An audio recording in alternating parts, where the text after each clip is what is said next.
Mayong adlaw kanyang tanan mga ka-dear friends, kini na usabing niyong ubos nga lagad nga si Papa Joe.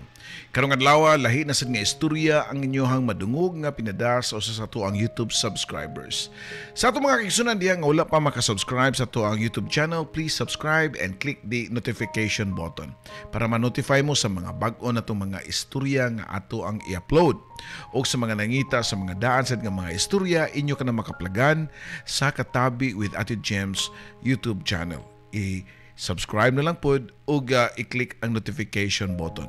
O kung kamo diha nga ginahan mo pada o mo share sa inyo mga kaagi para makuhaan og inspirasyon sa itong mga kaigsunan, ipadala na ninyo sa papajoesuperb@gmail.com or i-check na lang ninyo itong video description below para makuha gud ninyo ang tibuok email ad. And of course, make sure i-double check yun na ninyo kanunay ang inyong hunahuna kung angay ba ninyo ipabasa kanako ang inyong suwat or dili para dili na nato ma-delete kay anugon kayo. Dili lang kay ang istorya nga nakahatag og pagtulunan kundi nga ang panahon sad nga ato ang gigugol sa pagbuhat niini. And shout out sa tanan nato mga kaigsunan nga nagtan-aw nato all over the world. So, daghan pa tayong mga friends diya nga nagtanaw karon pero wala pa maka-subscribe. So again, inviting you para mo-grow pa itong YouTube channel mo ang pag-subscribe. So karon totoo inyo madungog di ay ang istorya nga pinada sa tuang igsuon nga si Agnes. Lahi sad ni ang iyang istorya. And mura kini og magahatag sa nato og leksyon nga dili nato buhaton sa sayong edad nato sa tong kinabuhi nga makapasakit sa tong isig kaingon. So dito maglangay og aniya na ang istorya ni Agnes nga naguluhan og kalag sa kagahapon. Oh dear Papa Joe, tagapayo ng puso. Sa bawat kwento, ikaw ang sandalan ko. Sa pag-ibig, sa sakit, sa pangarap at saya, ikaw ang tinig ng bawat nag-iisa. May iniwang sugat, may bagong simula sa mga liham. Hinahanap ang pag-asa sa bawat kwento mong pinakikinggan. May aral at saya na hindi malilimutan.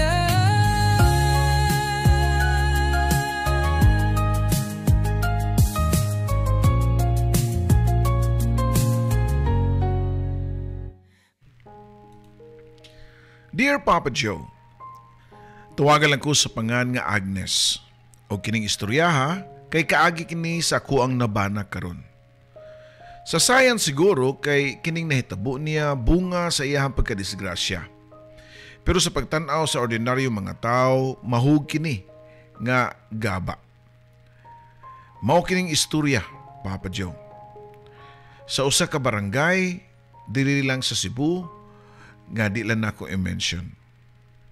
Diri siya nailhan ang akong nabana karon nga si Kim. Usa ka bata sa una nga kulit, bugal-bugalon ug ilabi na usa siya ka bully, Papa Joe. Sa diyang elementarya pa siya, halos tanan niyang classmates nga mga dili gwapa o dili gwapo kay iyahag yung bugal-bugalan. Kung na siya makita nga bata nga hinayon mo lihok, magkatawa ni siya ug mag-acting-acting dayon nga murag unggoy. Bugal-bugal ba? Kung na siya makita nga babae nga tabian ug murag way klaro niya kalkag og buhok, tawagon ni niya og wakwak o taong grasa ug uban pa nga mga ngilad kayo nga mga pulong, Papa Joe, nga makauuwaw kayo sa bahin. So sa katawo nga ingnon ana. Apa na pinaka-biktima sa tanan, mao si Mira. Si Mira, usa ka hilumundaw nga dalaga. Nga bisan walay ikapanghambog nga dagway, pero adunay kasing-kasing nga malumo. Buutan nga pagkatao, Papa Joe.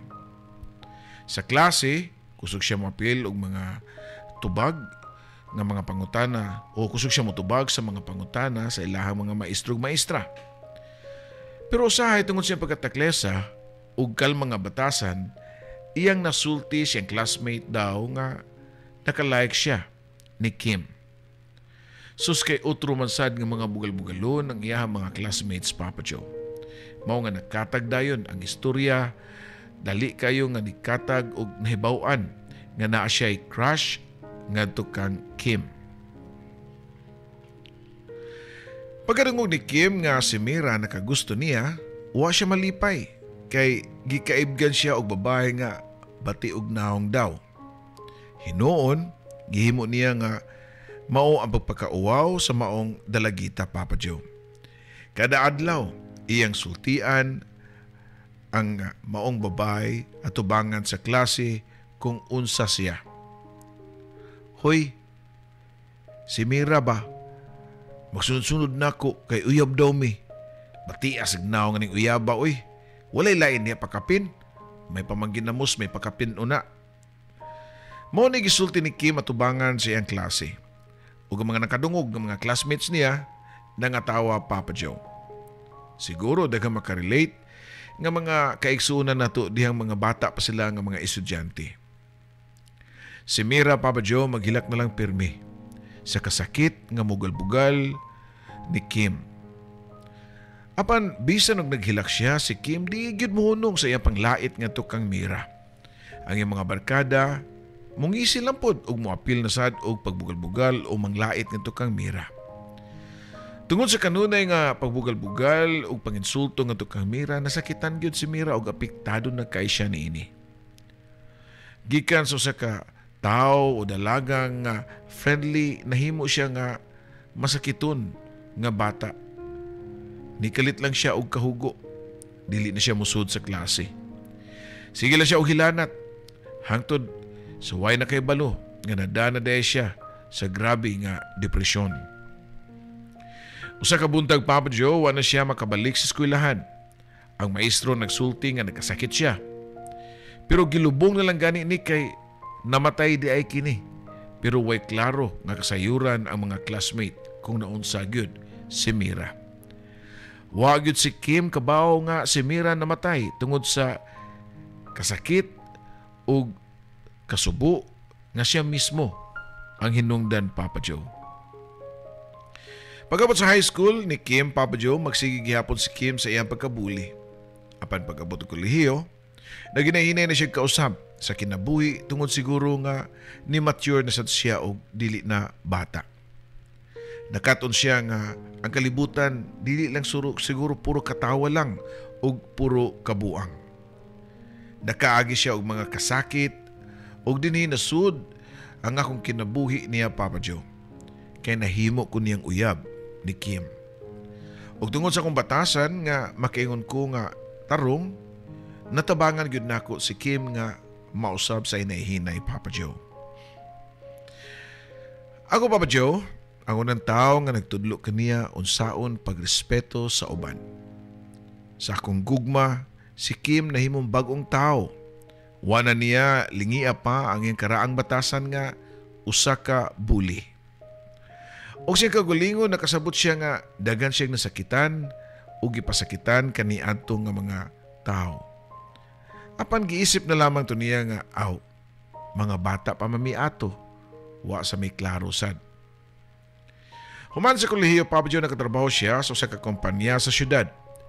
Ang iyang kinabuhi murag nahimutang na gyud. Apan wa siya kabalo nga ang karma moabot bisan og dugay na diay. Ambot og mutuo ba ng uban diha og gaba nga di magsaba. Usa ka buntag na, Papa Joe, nagsakay si Kim sa iyang motor paingon siya trabahoan. Samtang nagmaniho, kalit lang siya nabanggaan sa usa ka tricycad nga nisudlag kalit sa daan. Bang! Nadisgrasya gid si Kim, Papa Joe. Naabtan siya og aksidente og nadala siya sa ospital. Dito, giingon sa doktor nga kumatos siya. Og pila ka adlaw, wa gid siya makamata, Papa Joe. Ang iyang pamilya og ako kay gasigilag ampo nga unta, maluwas lang siya. Paglabay sa mga pila ka adlaw, milagro nga nakamata si Kim. Apan lahi na siya og tinan-awan namo. Ang iyang mga mata murag hilom ba? Murag na is something, Papa Joe. Ang iyang tingog murag pilmi nga gikulbaan. ug pirmi siya nga maghisgot sa usa ka ngan. Mira, Mira. Ang nurse nakurat. Ug ako, naglibog. Nga Agnes man ang akong name. Kinsa man na si Mira. So ako siya gipangutana. Kinsa man ang Mira Kim? Si Kim ningon ako nga makita doon niya ang usa ka babae nga puti ug sanina ug naghilak sa iyahang kiliran. Di siya muhunong, sige siya tan-aw nako. Sige siya ingon nako nga ako ang hinungdan. Si Mira lagi to, Agnes. Si Mira lagi. Apan kaming tanan nagunahuna nga basin og natandog lang ang utok ni Kim sa aksidente, Papa Joe. Pagulin la sa balay, ang kahimtang ni Kim ni samot. Usahay mumata siya sa tungang gabi ug mukalit lang og syagit. Pasaylo ako. Ayon ako sige gadlok, Mira. Ako, Papa Joe, kay mo kurog ug mahadlok. Niuban naman lang gugo ug puyo nga to sa ilaha para maatiman nako si Kim. Actually, taod-taod nami nga naiplano nga magminyo. Ang mga ginikanan ni Kim nagduda nga basin naposes ang ilahang anak. Gidala na nila sa dagan na doktor ug uban pa nga mga batikan ug niingon nga na-trauma ra. Ang uban kinahanglan kuno og psychiatric evaluation. Pero bisan unsa ilang gibuhat, wala gyud kausaban. Nagpadayon lang gihapon ang presensya ni Mira ngadto kang Kim. Maski pagani sa maayong adlaw ni Kim, usahay makita niya ang refleksyon daw sa samin sa usa ka dalagang nagkupot og puti nga mga buwak. Nagtanaw kaniya nga naghilak. Og yung nailahan nga wa gyud lain kundi si Mira. Wa siya makasabot nga nung naa siya. Magpakita pero bata pa gihapon ang hitsura ni Mira kuno. Agnes, nganong ako raman o ganong di man mo kakita niya. Nabuang ka ako? Nalisuan na ba ka ako sa maayong pangisip, Agnes? Pero nganong kada pakita niya nako kay bata pa man niyang itsura. Kundiin pareho ra mamig edad. Maedad nako. Pangutana pa ni Kim diri kanako, Papa Joe. Ambot sa kahakim no kay wa man sa ko masayod og kung nganong magpakita siya nimo. Tubag ko pa. Bitaw, Agnes, wa sa ko masayod pero makaduda. Kay kalit lang biya to siya na wa mo tunga sa eskwelahan namo kaniadto. Pero walang namo panubalinga kay lagi mga bata pa man mi. Dugang pa niya rin ako, Papa Joe. Usa katiguang nga silingan nila ni Kim na nakadungog sa kahimtang ni Kim ug niduol siya sa pamilya ni Kim ug niingon nga kung si kinsa man ang Mira nga pirmi niyang gisgutan, adto mo siyang pamilya. Basi na agin ay unod ang iyang gipanulti. Mao to, Papa Joe, diha gipangita sa mga ginikanan ni Kim ang pamilya ni Mira. Ug didto nila nahibaw-an nga si Mira nga kauban nila pag elementarya kaniadto namatay di ay pagkabata pa ni tungod sa sakit nga depresyon, Papa Joe. Nagka-complicate ang mga sakit. Nanghilak ang pamilya ni Mira sa paghinumdum sa kahimtang sa ilang anak kaniadto. Ang ginikanan ni Mira ni sulti nga wa gyud sila kasulti sa uban kay mauwaw sila og sakit ang ilang naagian. Nanghilom ang tanan, nakuratan ko, Papa Joe, ug nakuyawan sad si Kim. Nakasabot siya nga espiritu ni Mira mismo ang nagpakita niya. Usa ka adlaw gihimo namong kauban si Kim nga personal nga o among gikauban si Kim personal nga moadto sa lubnganan ni Mira. Ang kalibutan daw pagkahilom. Pag-abot niya, kuyog na mo dahil sa sementeryo, Papa Joe. Dito, nakakita siya sa lapida. Nakasuwat ang pangalan ni Mira. Taguan lang ang apelido, Papa Joe. Unya, naay nakaikog nga suwat nga RIP 1995 to 2008. Nagkurog ang mga tuhod ni Kim nga naglingkod sa yuta og nihilak. Mira, iyang gisulti, Papa Joe. Pasaylo ako. Bata pa man ko ato. Wa ko kasabot unsay akong gibuhat. Naghimo kog kadautan diya nimong wa ko kabalo nga ako di ay nakaguba sa imong kinabuhi. Karon ako usa na biya ko kalahi nga tao. Nausab na biya ko. Palihog lang. Ayaw na ako sige pakita na ako kay sakit na kaayo ang akong kasing-kasing. Sa kalit lang, Papa Joe, tunay ni huyop nga hangin. Og sa iyang pananaw ni Kim dito sa daplin sa may lapida, nakita siya hulagoy ni Mira nga nagdalang gyapon og buwak. Si Mira daw ni tan-aw kaniya nga naghilak. Apan karon dili sa ingon nga manghadlok, kundi puno sa kaluoy. O ginahinay, nawa si Mira sa hangin. Human na ito nga adlaw, Papa Joe, wala kayo magsunod-sunod o pakita si Mira nga ito kang Kim. Nawala na yung mga samok nga pananaw o nakapahuway na si Kim og sakto.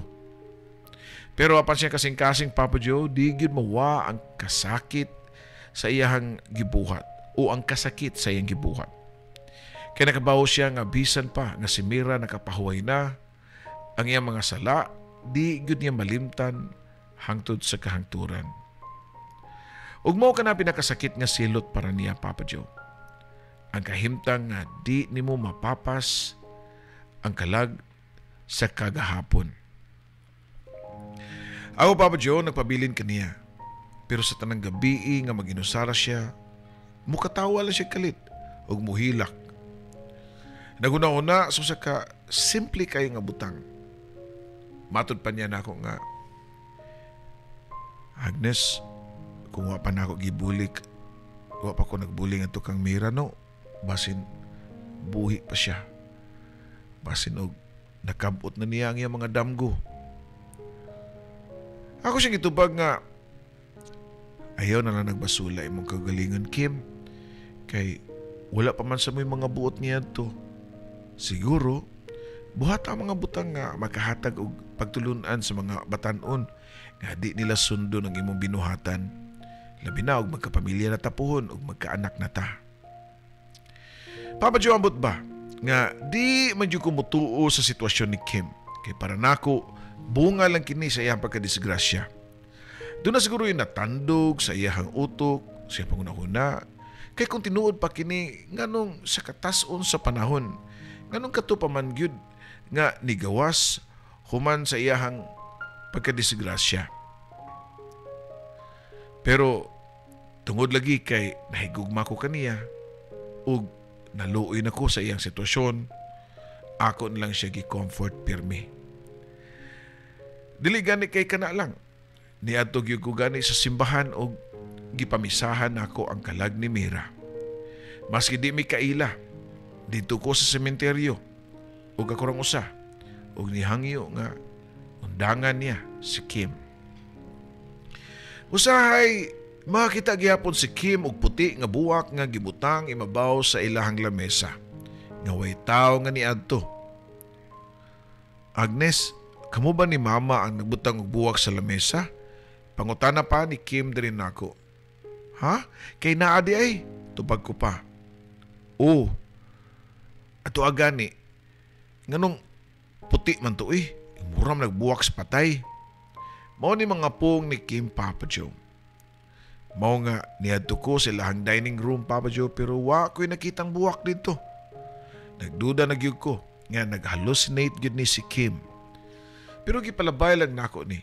Kay di naman gyud si Mira magpakita sa niya. O siyang unahuna, Bisan og wala na magsige si Mira o pakita niya, nahibaw ni Kim nga wa pagyud ni siya sa hingpit makalingkawas. Ang sala siya pagkabata nahimong marka nga magpabilin hangtod siguro sa iyang kamatayon, Papa Joe. Mao to nga usa ka higayon niya na nagkaistoryahay mi ni Kim. Usa ka idea ang kalitlangan ni Santop sa akong unahuna. Kim, sa imong binuhatan ba pagkabata, basin dili si Mira ang nikalag nimo, kundi ikaw ra mismo. Unsay buot nimong ipasabot, Agnes? Uwa kay ko katuhog sa imuhang gipasabot. Matod pa ni Kim diri nako, Papa Joe. Kim, nindot unta kung kwartahan pata karon, which is in reality kuwang pa sa dangatong budget.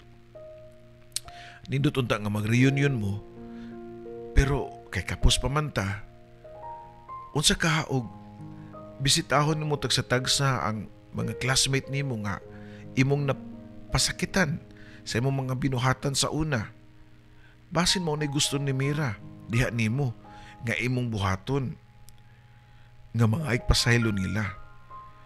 Basin giusig lang jud ka sa imong konsensya ba nga karon lang ni tungha nga responsable og nag-usab na ka nga pagkatao.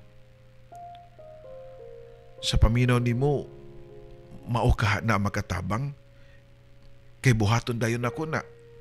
Matud pa ni Kim nako, Papa Joe, nga puno sa kadasig. Papa Joe, gibuhat ni Kim ang akong gisuggest niya. Uban mi nga gilibot ang mga lugar kung diin siya nagtungha sa public school sa una. Nagpangutan na siya sa mga address sa ilang eskwelahan sa una. Pero halos tanan nga mga kanay classmate ni Kim nga iyang gipambuli kay di na susama og ending kang Mira. In fact, kasagaran gani nila mga maayo og kahimtang og angat pa gani sa kinabuhi, mga dato na. Pero despite ana, wa gyud magmakuli si Kim nga nagpaubos og nangayo og pasaylo kanila tagsa-tagsa. Og ang nakanindot, Papa Joe, sa gibuhat ni Kim kay gidawat raman pod nila. Nakasabot sila nga mga bata pasad sila niadtong panahon na. Katapusan giadto namon ni Kim mao ang mga ginikanan ni Mira og sa makausapa kinasing-kasing nga nangayig pasaylo si Kim nila.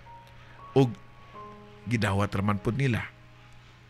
Human nato nang uli na migbalik sa Pinoy-anan namo ni Kim ug diyang namahuway nami nibangon si Kim para mag-CR. Ug matud pa niya, nanapoy buwak nga gibilin mabaw sa lamesa pero pula na ang kulor ni ini. Sa mga sunod nga mga adlaw ug hangtod karon, wa na gyud nagparamdam si Mira kaniya. Maayo na sad ang dagan sa kinabuhi. Human mi nagpakasal ni Kim, Papa Joe. Nanami duha ka mga anak karon nga puros mga lalaki. Pero grabe ang among pahimagno ni Kim sa among mga anak, sa mga values ug labaw sa tanan, ang pagpaduol ug kahadlok sa ato ang labaw nga makagahom. Among gitudluan ang among mga anak karon nga samtang sayo pa para di usigon sa kalag sa ilang kagahapon unya puhon.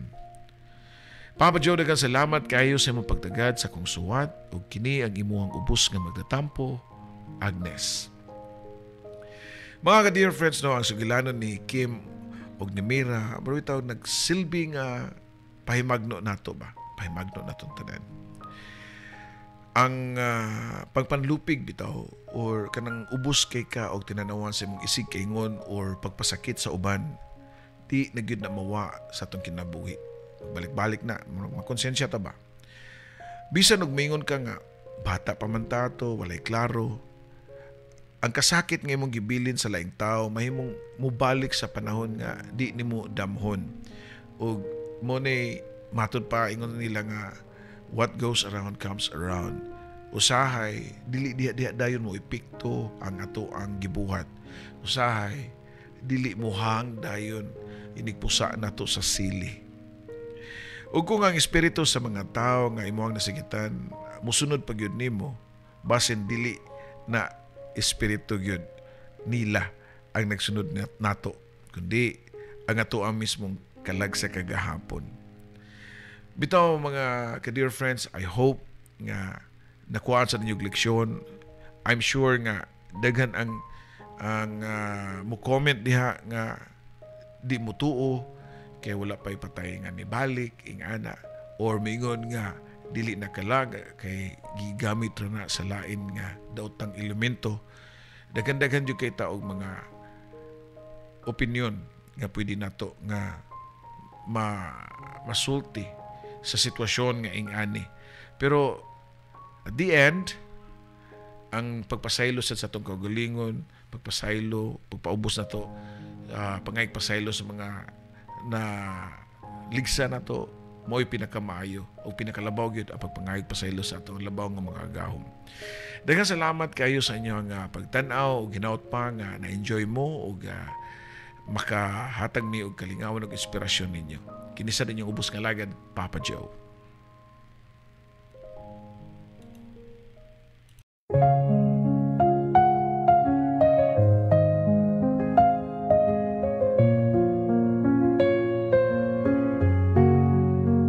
Sa bawat liham na aking sinulat, puno ng lungkot, saya at pangarap. Sa radyo mong tahanan ng kwento, Papa Joe, ikaw ang aming kakampi sa mundo. May luhang pumapatak, may ngiting bumabalik sa tinig mong kay lambing. Kami iyong pinapahid.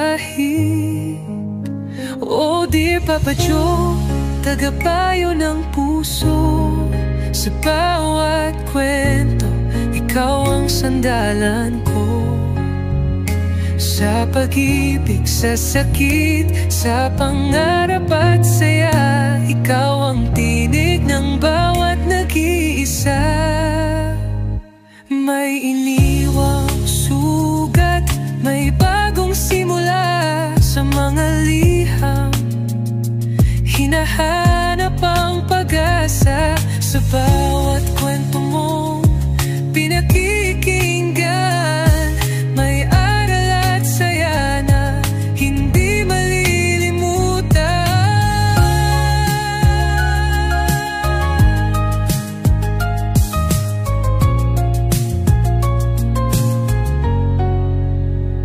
May iniwang sugat, may bagong simula sa mga liham. Hinahanap ang pag-asa sa bawat kwento mong pinakikinggan. May aral at saya na hindi malilimutan. May luhang pumapatak, may nginting bumabalik sa tinig mong kay lambing. Kami iyong pinapahid. Oh dear Papa Joe, tagapayo ng puso. Sa bawat kwento, ikaw ang sandalan ko. Sa pag-ibig, sa sakit, sa pangarap at saya, ikaw ang tinig ng bawat nag-iisa.